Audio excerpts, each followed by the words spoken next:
Kuna hii hapa story inayomhusu mchizi ambaye alienda kusoma kwenye chuo cha seminari. Babake si akajikuta kazama penzini na sister mmoja hivi alitokea kumpenda ile mbaya. Dadeki mchizi akanajikuta anajilia tu vilivyofichwa na sister. Sasa story yetu inaanza na mchizi anaitwa Jason akiwa na dada yake ambaye anaitwa Zoe. Wameletwa leo hii na wazazi kuja kujiunga kwenye hapa chuo cha seminari, lakini malengo ya Jason sio kuja kusoma kwenye hapa chuo, bali anachohitaji yeye ni kufanya masuala ya muziki pekee. Basi wazazi baada ya kufikisha watoto wao ilibidi kuondoka, lakini kuna sister moja aitwaye Rebecca anamfahamu vizuri Jason na sister yake Zoe, lakini pia hata wazazi wake pia anawafahamu vizuri tu. Sasa kwenye shule ya seminari kuna sister mpya jina lake aitwaye Sofia. Sister Rebecca alimkaribisha sana Sofia na kuanza kumpatia pale sheria na taratibu za hiki hapa chuo. Moja ya sheria zao, sister ruhusu kuonekana amepaka lipstick, basi wakati huo sister ikabidi kuifuta. Mida fulani hivi tunamwona sister mpya Sofia amelala kitandani huku akitazama kwa taratibu picha za Jason, kisha akionekana kuikisi picha ya Jason pale akiendelea kurekodi masuala yake ya muziki. Hii inamaanisha anamfahamu vizuri sana Jason kabla atakuja kwenye hiki hapa chuo. Siku iliyofuata lilikuwa ni darasa la kwanza, kwa hiyo mwalimu mpya Sofia alipoingia darasani alimwona Jason akipiga story na Sara. Hawa ni wapenzi kabisa, lakini sister alipoona hivi aliingiwa na wivu. Alichokifanya ni kuwatenganisha, akamtoa Sara alipokuwa kakaa kule nyuma na Jason, kisha akamleta akae mbele, kisha akasema kwamba fungueni vitabu vyenu tuanze kipindi, lakini sister yake Jason akasema kwamba hatuwezi kuanza kipindi kabla ya kusali. Badala ya sister yeye aombe, akawa amemteua Zoe aombe kwa ajili yao. Wakati Zoe akisali alimuona sister hayuko nao, yani anafikiria vitu vyake tu, kitu kilichomfanya Zoe baadaye kwenda kumwambia kaka yake Jason kwamba kuna kitu kipo sawa kwa hiyo sister mpya Sofia, lakini Jason alishindwa concentrate kwa sababu alipokea ujumbe kutoka kwa mpenzi wake Sara. Sasa walipokutana ikawa ni mibusiano tu, mara sister akaona kabidi kuja kuachanisha. Alimwonya Sara akae mbali na Jason, lakini Sara akasema kwamba hajui kama yeye ni mtoto wa mtu aliyeanzisha hiki chuo. Sister Sofia akasema kwamba yeye hajali, bali anachojali yeye ni kumuonya tu. Siku iliyofuata baada ya kipindi, Sister Sofia alimwita Jason abakie, kisha akamwambia kwamba ulikuwa ukifanya nini jana na Sofia? Jamaa akasema kwamba wala hata hajui nini cha kusema. Kisha Sister Sofia akamwambia kwamba ninakuhitaji baadaye uje kwenye chemba yangu. Jason hakusita, muda ulipofika alienda moja kwa moja mpaka kwenye chumba cha Sofia. Alikuta mlango uko wazi. Alichokutana nacho dadeki, sister alikuwa akijipaka mafuta taratibu kimitego mapajani, yani anajiachia. Jason alijikuta anaishiwa nguvu hata kuondoka, lakini asijue kwamba lengo la sister ni kuhitaji kumtongoza mchizi. Mwamba alipoona hivi alichanganyikiwa kabisa, kisha akawa ameondoka. Baadaye alipokutana na sister akamuuliza kwa nini ukuja, mchizi akasema kwamba alisahau. Kumbe mrada anajua kabisa alikuja na kuna vitu aliviona. Huyo sister apendi kabisa kumwona Jason yuko na mwanamke mwingine. Alichokifanya, alichukua kipisi cha sigara kisha akakiweka katikati ya kitabu anachokitumia Sara wakati huo mdada akiwa amelala. Kesho yake darasani kwa makusudi akasema tufungue peji fulani ya kitabu, na baada tu ya kufungua pale Sara akakutana na kipisi cha sigara. Kwa sheria ya hiki hapa chuo au shule ni marufuku mwanafunzi kuonekana anatumia kilevi chochote kile, iwe sigara, bangi, pombe. Kwa kosa kama hilo Sara akawa amefukuzwa shule. Kisha Sofia akasema kwamba kama hili limetokea kwa wanawake basi inabidi wakafanye searching mpaka kwenye madomitori ya wanaume. Sasa ile kupiga searching sana wakamkuta pale Jason kwa na chupa ya pombe kali. Kumbe hii nayo Sister Sofia alikuja kuitegesha. Lengo lake ni kwamba Jason asifukuzwe chuo bali apatiwe adhabu ambayo itakayosimamiwa na sister, na huyo sister atakayesimamia adhabu hii ni yeye. Kwa hiyo sasa hii ni njia pekee aliyoiona itakayomfanya awe karibu sana na Jason, lakini pia kumfukuza Sara kwenye hiki hapa chuo. Walimu wengine waliweza kumwelewa Sara kwamba wasimfukuze Jason kwa sababu ni kijana mzuri. Wakati Jason amomba msamaha sana akisema kwamba hajui na afahamu ile chupa ilifikaje kwenye kitanda chake. Sasa kweli Jason akaanza kutumikia pale adhabu yake, lakini cha kushangaza sister akawa anakuja kusaidiana naye, kitu ambacho kilichomfanya Zoe ambaye ni sister yake Jason kuendelea kuweka mashaka juu ya huyu Sister Sofia. Sasa mida ya usiku ya siku nyingine, huyu mwalimu Sofia aliingia taratibu kwenye chumba cha Jason, kisha akachukua simu yake na kuitegesha endelee kurekodi kila kitu kitakachokuwa kikiendelea pale kitandani. Taratibu sister akaanza kupunguza uzito. Jason anakuja kuamka anashangaa, akamuuliza unafanya nini hapa sister? Lakini sister akamwambia kwamba nimekuja kukupatia kitu ulichokiona kwenye mwili wangu, huku taratibu akivua nguo zake na kumsogelea mchizi. Jamaa kabidi kumsukuma pale akisema kwamba wanachokifanya hapa sio sahihi, lakini pia ni dhambi. Alijitahidi sana Jason kujizuia, lakini sister aliendelea kumvuta taratibu kwa mitego na maneno laini, kisha wakashia mwili. Baada ya pale Jason alikuwa akijilaumu sana kwa kile alichokifanya. Akaenda mpaka kanisani kwa padri kwa ajili ya kwenda kukonfesi dhambi zake, akidai kwamba amefanya dhambi kubwa sana. Akaendelea kukonfesi pale kwa faza. Jamaa akashtuka na kujua kwamba aliyekuwa pale sio padri bali ni Sister Sofia. Alimwingilia kule kule aliko, yani hapo kanisani, lakini mdada achagui hilo.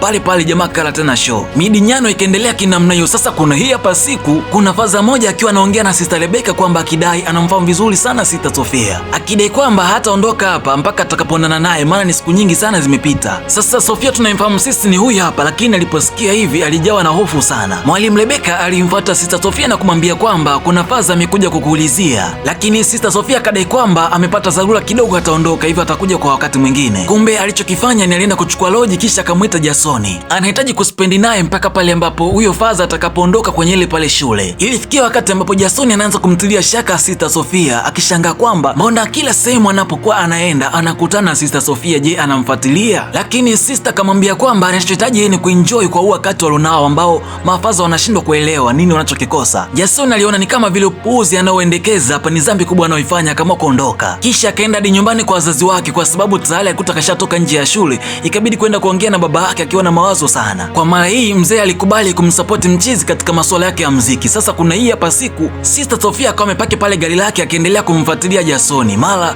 Sister Joyce akaona, aligundua kuna mtu anamfuatilia kaka yake, akachukua ile plate number kisha akaja kuangalia. Alichokiona pale, lile gari imesajiliwa na Sister Sofia White. Ndipo akaelewa kwamba kumbe Sister ndiyo anayemfuatilia kaka yake. Upande wa pili kwa Jasoni, ile anaingia zake ghetto, kitandani anamkuta pale Sister Sofia akiwa amepoteza fahamu. Mwamba alichanganyikiwa ile mbaya, akaanza paka kumpulizia pumzi, kumbe mdada alikuwa anamtega tu mchizi. Jasoni alishtuka sana, kisha akamwambia una shida gani wewe na mimi? Kisha akasema kwamba ataenda kulipoti kila kitu kwa Faza. Mdada akacheka mwenyewe akionyesha ana wasiwasi, kisha akamwambia kwamba nenda ukamwambie nitahakikisha kila mtu anajua kuhusu wewe, mwanafunzi ambaye amevuka mipaka yake na kwenda kutembea na mwalimu wake. Baada ya Sister Sofia kuondoka, akapigiwa simu na mdogo wake Zoe, kisha akaambiwa kwamba Sister Sofia amekuwa akikufuatilia mara kwa mara. Alipodai kwamba ataenda kulipoti kwa Faza, akaambiwa kwamba na kaka yake asifanye hivyo. Sasa kesho yake akiwa darasani, mara ghafla yule mwanafunzi alifukuzwa sala anarejeshwa tena na Sister Rebeka. Hii ilikuwa ni mbaya sana kwa Sister Sofia. Akamfuata Sister Rebeka na kumwambia nini maana ya kumrejesha mwanafunzi alifukuzwa? Unajua kabisa kwamba huyo alifanya makosa, sasa iweje kumrejesha tena? Lakini Sister Rebeka akamjibu kwa kumwambia kwamba Sister Sofia, haujafikia hatua ya kwanza kunifundisha mimi nini cha kufanya na kunifundisha sheria na taratibu. Upande wa pili ilikuwa ni furaha sana kwa Jasoni kumrudisha tena mpenzi wake, akawa anamwimbia pale nyimbo na akimpigia gitaa. Lakini hiyo ilikuwa ni tofauti sana upande wa pili kwa Sister Sofia, yeye alikuwa amekuwa kichaa zaidi. Maamuzi aliyochukua juu ya kurejeshwa kwa Sala kwenye hii hapa shule ni haya hapa. Wakati mdada Sala akipata maji taratibu bafuni, anashangaa Sister huyu hapa, kisha akaanza kumpigiza ukutani hadi mdada asiyekuwa anatia kupoteza maisha, yani haya mapenzi. Kisha huyu Sister asiyekuwa na huruma akachukua sabuni na kutupa chini ili ionekane kwamba aliteleza akiwa naoga. Roommate anakuja kuingia bafuni, alichokutana nacho aisee ni hatari sana, na ni mdogo wake Jasoni. Ilikuwa ni huzuni kubwa sana kwenye hapa chuo. Aliyetenda hili jambo yuko pembeni tu akiendelea kuangalia, huku akijionyesha ni mtu mwenye huzuni sana. Wakati Zoe akiongea na kaka yake akisema kwamba mbona miaka yote jambo kama hili halikuwahi kutokea, iweje sasa? Jasoni alichokifanya ni kwenda kuongea na Sister Sofia, akamwambia kwamba unajua umefanya kitu kwa Sala. Kama kawaida mdada alitabasamu na kuonesha hana chochote anachokijua, kisha akasema kwamba ile ni masuala ya polisi, waachie wao wanajua. Lakini pia akamkumbusha kwamba wewe ni mtu pekee mwenye dhambi ambaye alienda kutubu kwamba umetenda dhambi kubwa ya kutembea na Sister. Kisha akamwambia kwamba hebu ona kwanza kiapa kitu, ilikuwa ni sex tape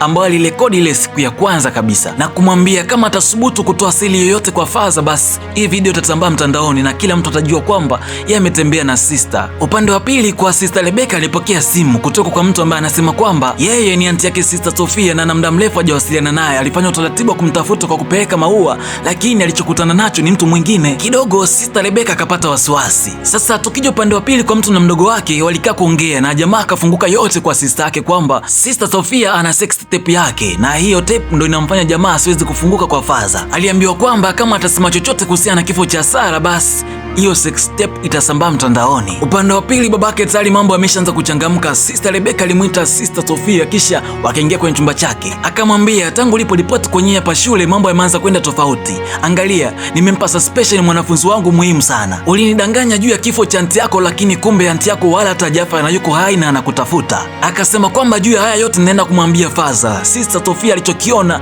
ni kumalizana na huyu Sister. Sister asiyekuwa na hatia naye yuko chini. Upande wa pili sasa mtu na kaka yake wakaamua kuingia kwenye chumba kifaa cha Sister Sofia. Wakaikagua sana PC na kisha wakakutana picha za Sofia ambaye ni original. Hiyo pekee itosha, wakaendelea sana kusachi na kugundua kwamba kulikuwa kuna picha nyingi sana za Jason. Yaani challenge zake zote alizokuwa akizifanya zamani mdada nazo, ndipo akajua kwamba kumbe alikuwa akifuatiliwa tangu mwanzo. Sasa huyu hapa ndiye Sister Sofia alikuwa anatakiwa kuja kwenye hapa chuo. Huyu sister fake ambaye tunamuita Sofia alikuwa akitafuta namna ya kukaa karibu sana na Jason. Akaona kwamba kama akiwa mwalimu itamfanya kuwa karibu sana na Jason. Alichokifanya ni kumuua Sister Sofia ambaye alikuwa anaelekea kwenye ile pale shule, na kisha kila kitu kuanzia jina, gari na mali zote akavichukua yeye. Sasa mtu na kaka yake baada ya kugundua ukweli kwamba huyu sio sister original, wakawa wanaenda kuonana na Faza ili kumweleza ukweli wote. Mbele wakakutana na Sister Sofia fake. Kibaya zaidi mkononi ameshikilia ile PC yake, wakamwambia kwamba kila kitu kipo wazi sasa. Alichokisema zile nyimbo zote ulizokuwa ukiimba ni kwa ajili yangu, yaani zile nyimbo zote ni maana yake ni mimi. Walichomwambia tu sasa imeisha na kuondoka kuelekea kwa Faza, lakini huyu sister fake alikuwa ameficha nyuma chuma fulani vya kampiga nacho Zoe, na ndipo akajitambulisha kwamba yeye jina lake anaitwa Laura. Jason akasema kwamba hataki kujua yeye nani wala nani, lakini Laura alimpiga kifuti Jason katikati ya miguu. Doni hatari, kisha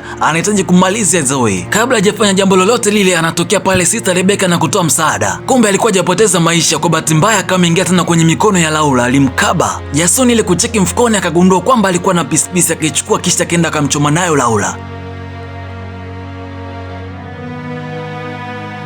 Basi Laura alipoteza maisha pale pale, na hatimaye sasa Fly karejea tena kwenye kipa chuo. Na baada ya mwaka mmoja kupita, kaka na dada waligraduate na mzee akamnunulia zawadi kijana wake ya vifaa vya muziki, ishara ya kwamba sasa anamsupport katika kipaji chake. Na kwa namna hiyo, huu hapa ndo unakuwa mwisho wa hii hapa story. Kumbuka ulikuwa ukisema nami DMD Original Voice Eli kutoka E7 Pass. Subscribe hapa channel ya E7 Pass ili uwe moja familia hii kubwa, lakini pia hautapitwa na movie yoyote nitakayokuwa naweka YouTube. Sina la ziada ila nikutakia wakati mwema wewe na familia yako.